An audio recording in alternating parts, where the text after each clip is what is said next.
4:50 po ng umaga. Good morning po sa lahat. Simpleng almusal po. Kamuti, saging, papaya,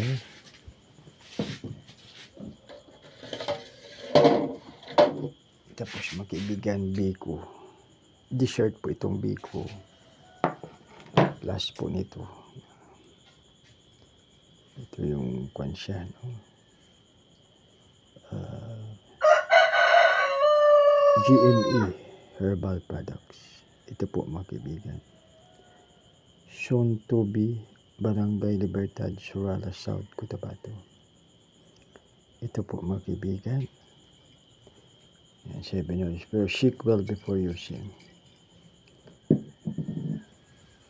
Simpleng almusal mga kaibigan. Pero wag po natin kalimutan. Prayer before eating. God bless us all.